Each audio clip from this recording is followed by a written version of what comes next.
¿Qué sería de la teoría sin la práctica? ¿Y de la práctica sin la teoría?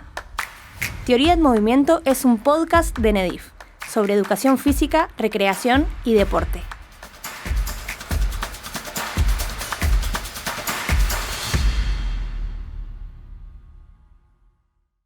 El conocimiento de la fisiología humana y de la fisiología del ejercicio, al igual que las bases biológicas que abordamos en el episodio anterior, deberían ser áreas de conocimiento fundamentales en la formación de cualquier profesional de la actividad física.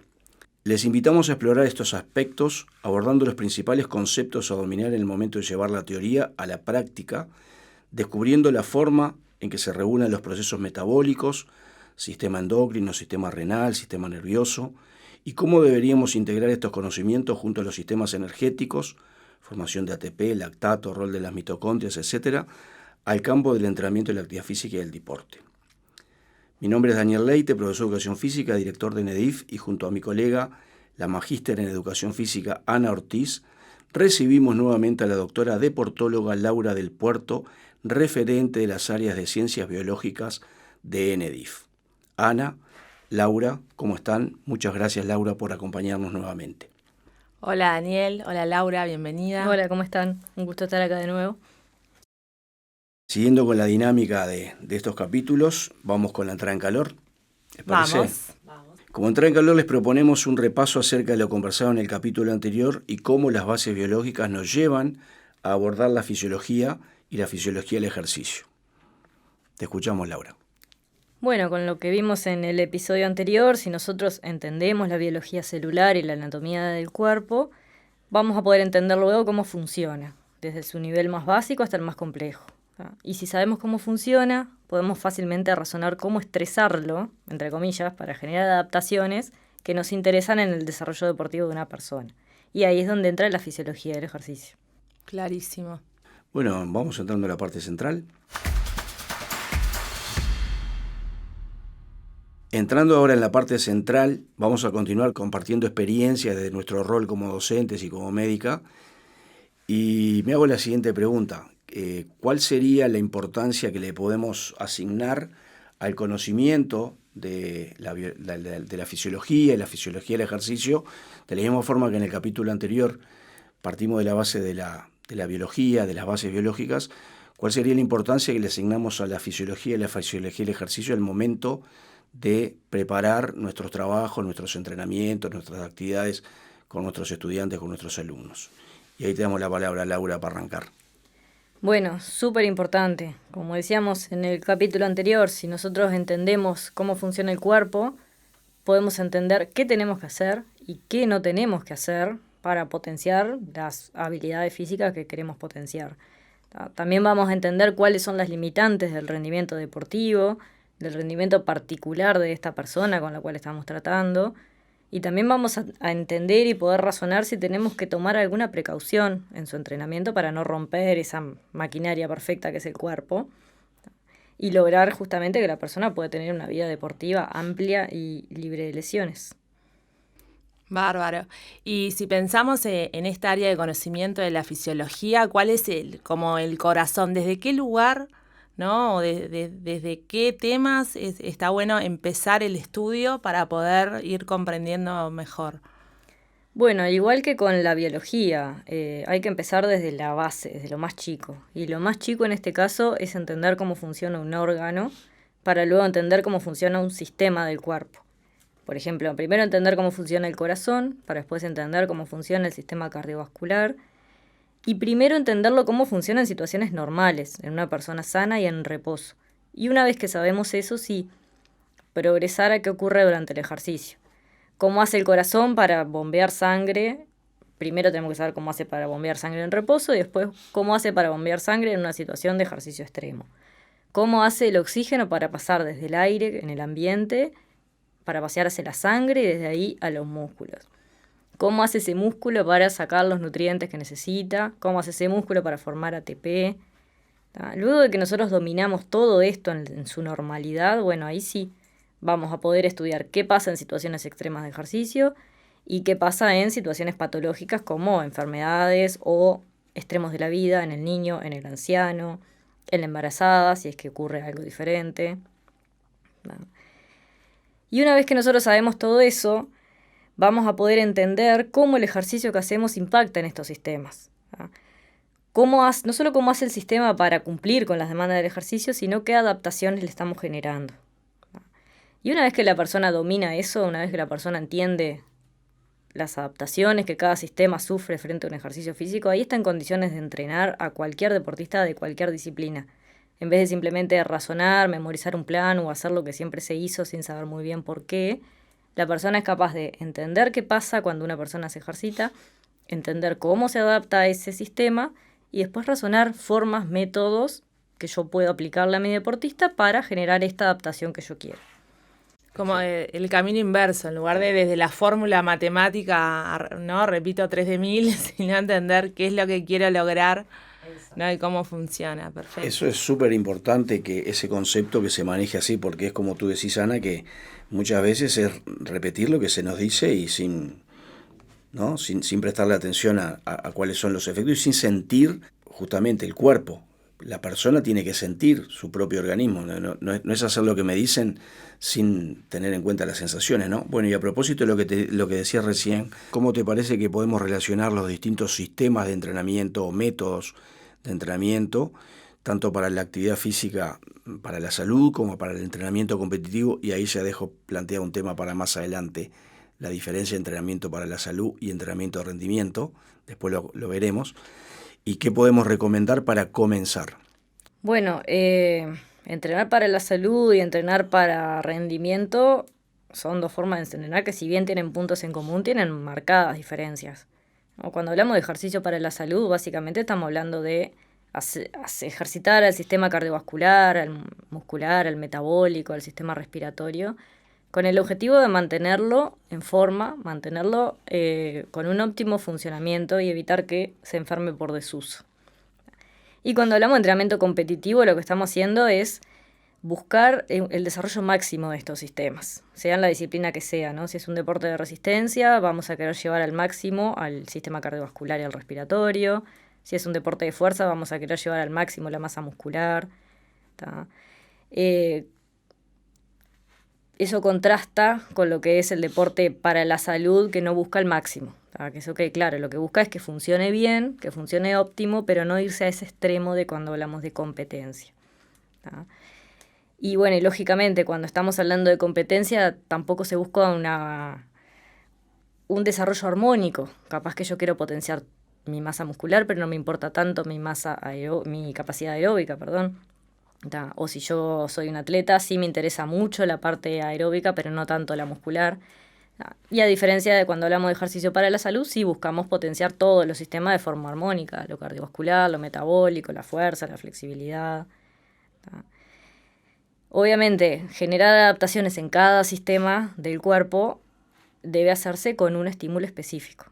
Y ahí es donde entra el entrenador, que es el que tiene que saber qué sistema tocar para generar la adaptación que yo quiero. Me surge una pregunta, ¿no? Porque hemos escuchado millones de veces la frase "el deporte es salud". Y ahí yo quiero poner el dedito en la llaga. A mí me genera como lo mismo. O sea, ¿sería correcto decir, por ejemplo, que el entrenamiento para la salud apuesta a una mejor calidad de vida y que el entrenamiento de rendimiento no necesariamente? Tal cual. A eso iba con lo de llevar los sistemas fisiológicos al extremo. Que el sistema cardiovascular funcione bien no implica tener que ir todos los días a entrenar a una frecuencia cardíaca máxima. A lo mejor con un 75% lo logramos. Muchas veces el entrenamiento que busca rendimiento no busca salud. Eso sí tiene que quedar bien claro. Por más de que nosotros después, como médicos y los entrenadores también, vamos a querer que nuestro deportista esté saludable. Pero no significa que los métodos de entrenamiento que estemos usando sean los mismos que en una persona que sí busca ejercicio por salud. Ese concepto creo que es fundamental. Nosotros en ENEDIF, de entrada, de varios de los conceptos que manejamos de entrada, uno es este, ¿no? Que no siempre el deporte es salud. Cuando uno está, como decía Laura recién, en los límites, en los extremos, donde está al borde de la lesión, al borde de cualquier tipo de complicación que pueda tener a nivel estructural, a nivel fisiológico, porque en definitiva, justamente cuando uno exige el máximo, está en los límites, y el máximo no sabe dónde está. a veces uno se pasa del máximo. Entonces, me parece importante esto que creo que compartimos los tres, del concepto ese que no todo deporte es salud. Sí, y pensar también que es como una responsabilidad que tenemos en nuestras manos porque la vida de ese deportista sigue más allá de la vida deportiva, ¿no? Entonces, ¿cómo impacta también eso que estamos entrenando para ese máximo rendimiento cuando el deportista abandona la vida deportiva? Y otra cosa importante es que yo no puedo hacer un entrenamiento orientado a la competencia si antes no hice un entrenamiento orientado a la salud. O sea, ¿qué quiere decir esto? Yo no puedo buscar mi máximo rendimiento en atletismo si no estoy sana antes, si tengo una osteoporosis, por ejemplo. No voy a poder entrenar a nivel competitivo. Si soy hipertenso, si tengo diabetes. Entonces, primero tengo que hacer ejercicio para la salud, optimizar, mejorar todos mis sistemas y luego ver si es viable hacer un entrenamiento competitivo. Perfecto. Me viene a la mente algo que me ha pasado varias veces, que he visto varias veces, que a mí no me ha pasado porque no lo he practicado, pero tengo un concepto que le llamo los gladiadores de fines de semana, que son aquellos que se juntan los fines de semana, un día al fin de semana, por ejemplo, a jugar al fútbol, a hacer un fútbol 5, a hacer un fútbol de salón o un fútbol cancha, y que no hacen absolutamente más nada en el resto de la semana. Por eso le digo los gladiadores, porque van expuestos hasta la muerte, ¿no? En la semana se recuperan del palo del fin de semana. Exactamente, pero me gustaría, ya que tenemos este canal de comunicación, que mandemos un mensaje desde tu experiencia como deportóloga y como responsable también de la persona que vaya a consultar y poner la salud en sus manos, ¿no? Esto obviamente no es recomendable, pero es imposible que se deje de hacer, se va a seguir haciendo. Entonces, digamos cuáles son las contras y digamos a ver qué paliativo le podemos sugerir a los gladiadores de fines de semana. Bueno, las contras es eso, es una persona que no entrena regularmente y los fines de semana va al máximo, sea un partido de fútbol, en una carrera o lo que sea. Lógicamente, al ir al máximo sin una preparación de base, se expone a riesgos desde anatómicos, lesiones, o fisiológicos. Si tenemos una arteria tapada, capaz que se termina de mover el trombo y hacemos el infarto, por decir algo, ¿no? Si tenemos osteoporosis, capaz que de tanto impacto ese día nos fracturamos.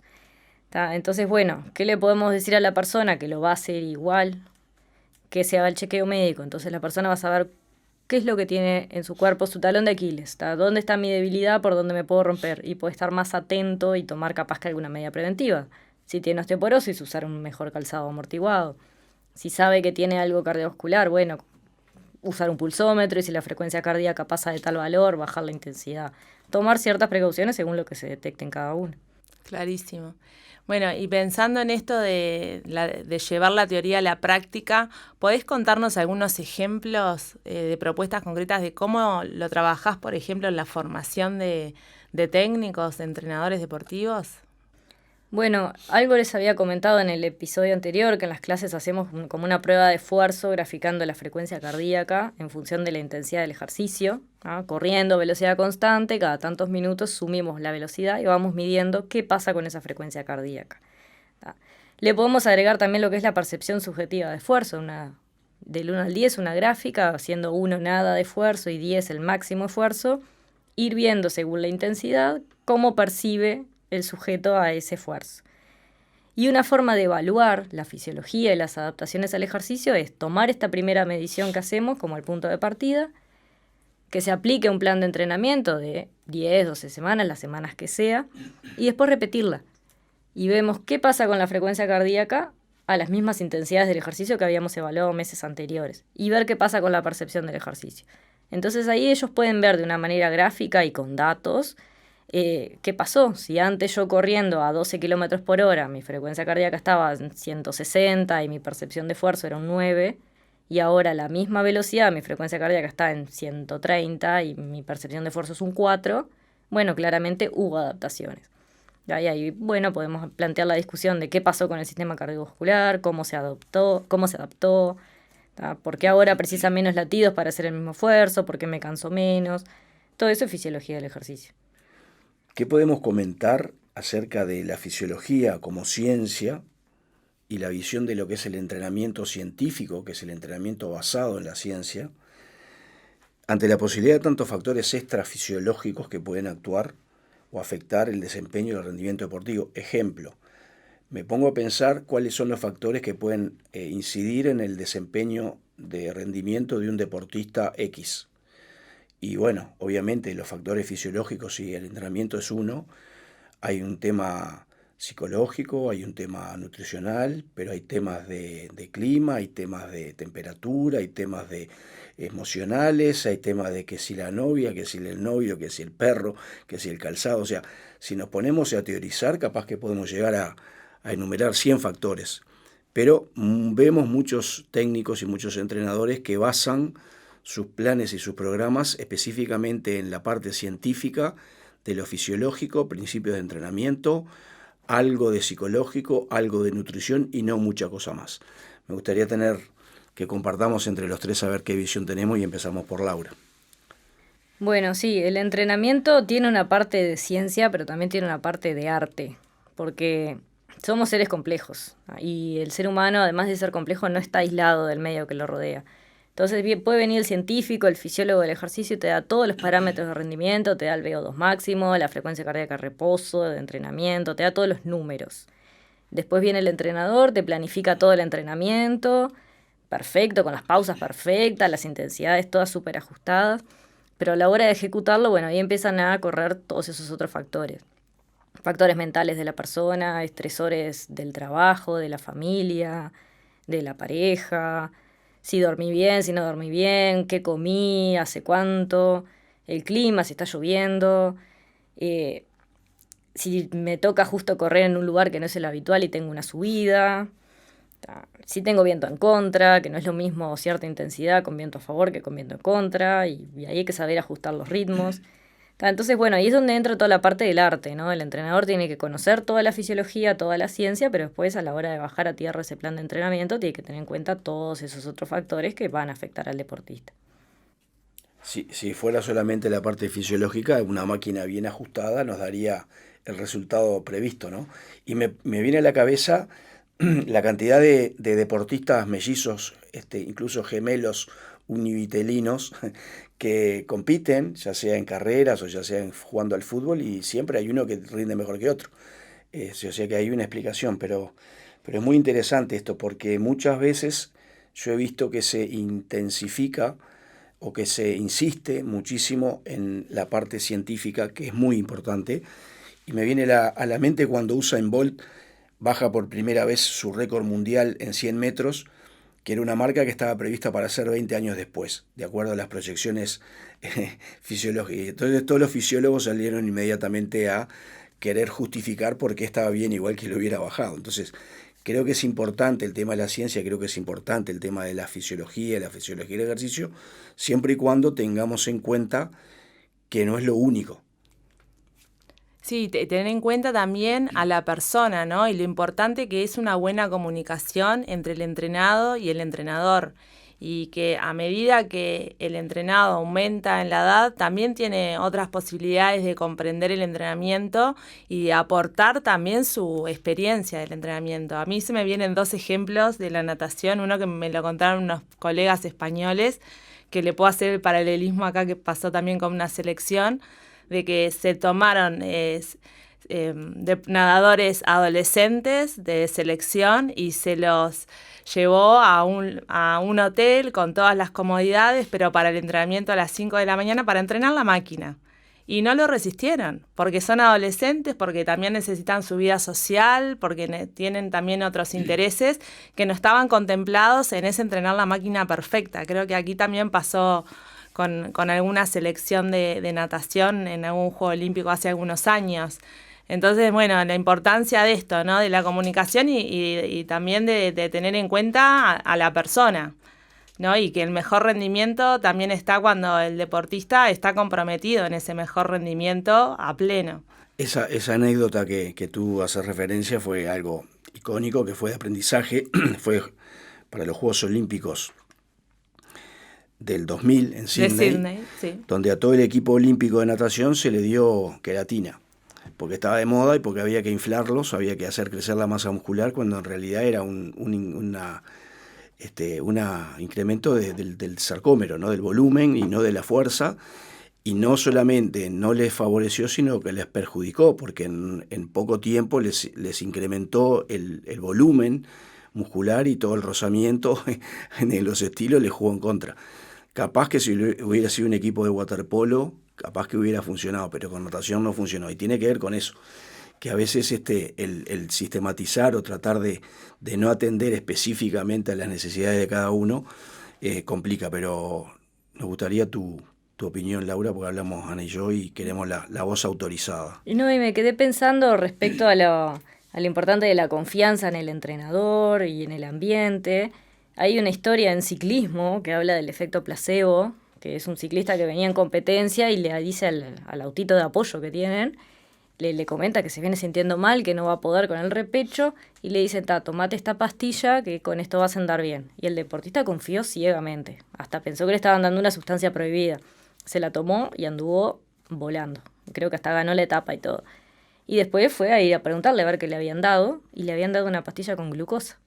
Entonces, bueno, más allá de todos los números y todo el entrenamiento, también cómo influye la parte de la cabeza personal. Él estaba convencido que le estaban dando una sustancia milagrosa, un estimulante o lo que sea.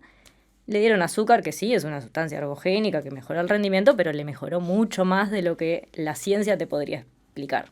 Y bueno, todo eso es mental y confianza en el equipo. Bien, comentamos en el episodio anterior que en este canal de podcast intentamos que los temas que vamos desarrollando sean de interés para todos, que puedan incluir a docentes, estudiantes, a personas interesadas en las áreas que vamos trabajando, y qué anécdotas o indicaciones basadas en nuestra experiencia podríamos plantear para ser tenidas en cuenta al momento de decidir realizar cualquier tipo de actividad física, ¿no? Es importante la consulta médica previa. ¿Cuáles serían los impedimentos desde lo fisiológico o también, que comentamos en el episodio anterior, qué pasa con poblaciones especiales, ¿no? Por ejemplo, personas diabéticas, embarazadas, personas mayores. Bien. Bueno, como ya hemos mencionado en varias oportunidades, la consulta médica siempre tiene que estar, sea sano o sea patológico, porque nos va a permitir establecer una base segura desde la cual iniciar el ejercicio. Respecto a impedimentos o capaz que contraindicaciones relativas, un asmático va a tener que tomar medicación si lo que quiere es rendir a nivel pleuropulmonar igual que un no asmático. Se puede ejercitar sin la medicación, pero claramente va a tener una desventaja y se va a sentir mal. Un hipertenso puede hacer ejercicio, tiene que evitar ciertas intensidades que suban la presión y lo pueden descompensar. Pero también un hipertenso tiene que ir chequeándose regularmente, porque si se entrena en resistencia puede pasar de que sus cifras de presión arterial empiecen a bajar y cada vez requieran menos medicación, hasta capaz que se la sacan. A medida que el corazón se va entrenando, obviamente no va a requerir la medicación. El diabético tiene que tener controles de glicemia antes de hacer ejercicio. Si es mayor a 200 no puede hacer ejercicio, tiene que darse insulina. Después otro tema que separado es ese pensamiento que algunas personas tienen de yo no puedo hacer impacto porque tengo artrosis, o no puedo correr porque tengo una hernia de disco. Eso es una contraindicación relativa en realidad. Uno no puede hacer ese ejercicio mientras la enfermedad está descompensada, mientras está con dolor y con inflamación. Pero a modo de anécdota, yo he tenido pacientes y amigos conocidos con hernias de disco, con mucho dolor en la pierna, irradiación, parestesias y todo el cortejo de síntomas, que luego de muchos años de entrenamiento pudieron retomar una actividad de impacto, como es el atletismo, por ejemplo, sin dolor, tomando ciertas precauciones básicas de higiene de columna y de correr por terrenos blandos, pero no les fue una contraindicación completa y que nunca más pudieron correr en su vida. Así que, bueno, como concepto de eso, la consulta médica tiene que estar, atender a las patologías de base, tomar las precauciones que haya que tomar, pero es raro que el médico te diga, no puedes hacer nada. Siempre algo se va a poder hacer. Bien. Eso es súper importante. Yo tengo una anécdota para contar, ya que estamos con las anécdotas. Hace muchos años, en un centro de acondicionamiento físico que teníamos en la zona de Parque Posadas, integraba el equipo un médico que hacía las consultas previas, pero claro, le pedíamos a la gente que trajera análisis clínicos hechos en su mutualista o en otro laboratorio, porque lo que hacía el médico ahí era un chequeo, ¿cómo es correctamente el término? De cuando se hace solamente físico a ojos, sin analizar, sin tomar él las muestras. Clínico, exactamente. Un examen clínico hacía el médico y habían personas que llevaban algunos exámenes. Y me pasó la anécdota, fue un día que era un día de consulta, había un espacio donde el médico los atendía, que iban saliendo y todos con cara larga decían, no, me dijo el médico que no puedo hacer ejercicio. Venía el otro, me dijo el médico que no puedo hacer ejercicio. Y eran como 10 y habían 8 que el médico le había dicho que no podía hacer ejercicio, para lo cual, obviamente que el tema fue ir a hablar con el médico, a ver cuál era el tema. Bueno, el tema era que él no tenía los elementos de análisis clínicos de algunas personas que necesitaba, de acuerdo a su criterio, tener para habilitarle o no la posibilidad de hacer ejercicio. Lo cual a mí en ese momento no me convenció demasiado, pero después con el correr de los años, obviamente que sí que me convenció. Tuvimos que buscar la forma para que las personas pudieran hacer esos análisis clínicos si no tenían mutualistas, si no tenían la posibilidad de hacerlo rápido. Pero bueno, anécdotas de estas pueden haber 1000, pero lo más importante de todo es ese concepto, ¿no? De que es muy difícil que alguien no pueda hacer actividad física. Lo que sí es importante es saber cuál es el nivel o la intensidad, claro, o el tipo de actividad física.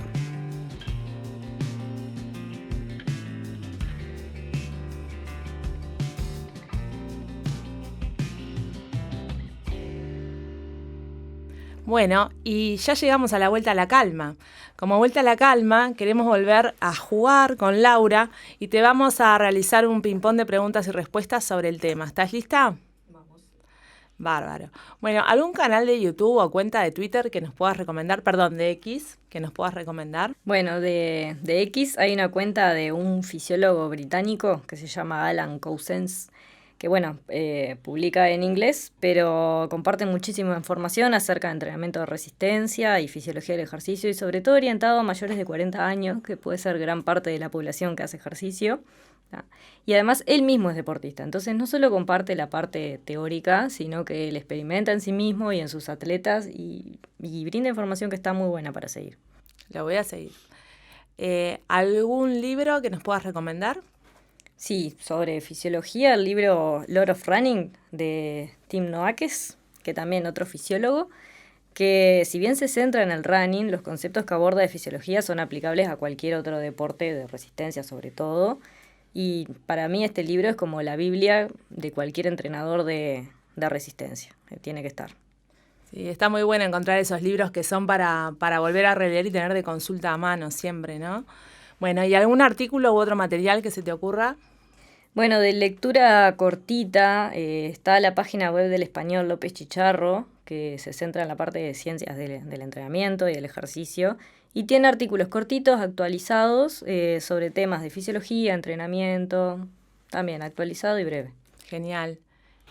Bueno, para ir cerrando el capítulo de hoy, algunos datos rápidos.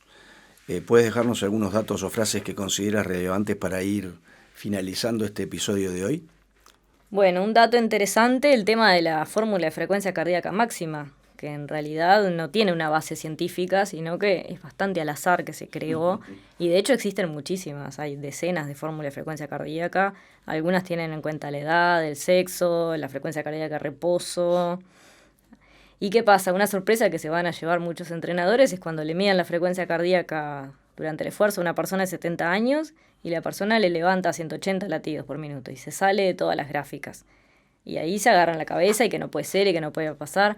Bueno, si nosotros conocemos fisiología del ejercicio, entendemos por qué algunas personas tienen limitada su frecuencia cardíaca máxima y por qué otras personas no la ven limitada con la edad. ¿Tá? Y ahí eso es el otro dato interesante que les quería compartir, que siempre decimos eso, la frecuencia cardíaca máxima disminuye con la edad. Y no es así, en realidad disminuye con el envejecimiento. No necesariamente al cumplir años envejecemos, de hecho el ejercicio retrasa el envejecimiento y está bueno para pensarlo desde la parte fisiológica. Todos a movernos. Todos a movernos, totalmente. Gracias Laura y muchísimas gracias también a quienes nos están escuchando. Les invitamos a continuar explorando el mundo de la educación física y el deporte en próximos capítulos. Pueden seguirnos por Spotify, iVoox y YouTube y pueden ver más información sobre NEDIF en nedif.edu.uy o en Instagram nedif_Uruguay. Seguinos en Spotify e iVoox y suscríbete a nuestro canal de YouTube para conocer los nuevos episodios. Teoría en Movimiento es un podcast de NEDIF realizado en los estudios de la Facultad de Información y Comunicación de la UDELAR. Co-conducción, Daniel Leite y Ana Ortiz. Producción, sonido y edición, Leandro Fernández. Diseño y comunicación, Valentina Leite. Agradecimientos, Facultad de Información y Comunicación, Comisión SAMLA.